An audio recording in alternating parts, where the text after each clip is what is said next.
তার শ্রীমদ্ ভাগবত গীতা পঞ্চম অধ্যায় কর্ম সন্ন্যাস যোগ শ্লোক 13।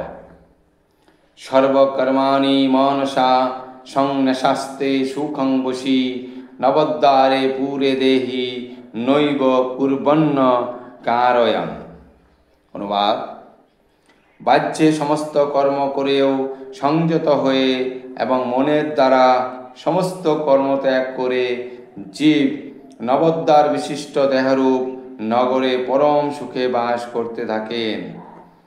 তিনি নিজে কিছুই করেন না এবং কাউকে দিয়েও কিছু করান না। তাৎপর্য: দেহধারী জীবাত্মা 9টি দ্বার বিশিষ্ট একটি নগরে বাস করে। দেহরূপী নগরটির কার্য প্রকৃতির বিশেষ গুণের প্রভাবে আপনা থেকে সাধিত হয়।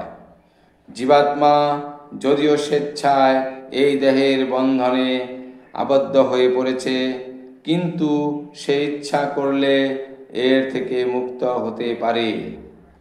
তার দিব্য স্বরূপের কথা ভুলে যাওয়ার ফলে সে তার জড় দেহটিকে তার স্বরূপ বলে মনে করে নানা রকম দুঃখ কষ্ট ভোগ করে। কৃষ্ণ ভাবনামৃতের প্রভাবে তার যথার্থ স্বরূপকে পুনরুজ্জীবিত করার ফলে সে তার দেহের বন্ধন থেকে মুক্ত হতে পারে। তাই জীব যখন কৃষ্ণ ভক্তে পরিণত হয়, তখন তার দেহগত সমস্ত কর্ম থেকে সে মুক্ত হয়।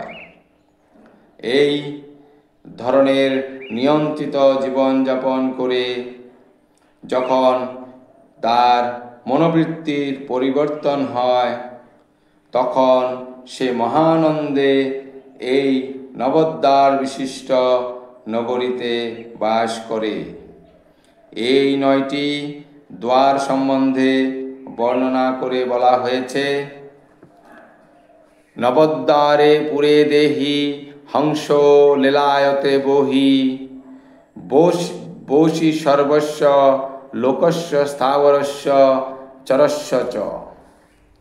পরমেশ্বর ভগবান, যিনি জীবাত্মার দেহে বাস করছেন, তিনি সমগ্র বিশ্ব চরাচরের নিয়ন্তা। দেহটি 9টি দ্বার সমন্বিত, 2টি চোখ, 2টি নাসারন্ধ্র, 2টি কান, 1টি মুখ, উপস্থ ও পায়ু। বদ্ধ অবস্থায় জীব তার দেহকে তার স্বরূপ বলে পরিচয় দেয়, কিন্তু যখন সে তার অন্তরে অধিষ্ঠিত পরমাত্মার সঙ্গে তার পরিচয় খুঁজে পায়, তখন দেহে থাকলেও সে পরমাত্মার মতোই মুক্ত হয়। তাই কৃষ্ণ ভাবনাময় মানুষ জড় দেহের বাহ্য ও আভ্যন্তরীণ 2 প্রকার কর্ম থেকেই মুক্ত। ধন্যবাদ।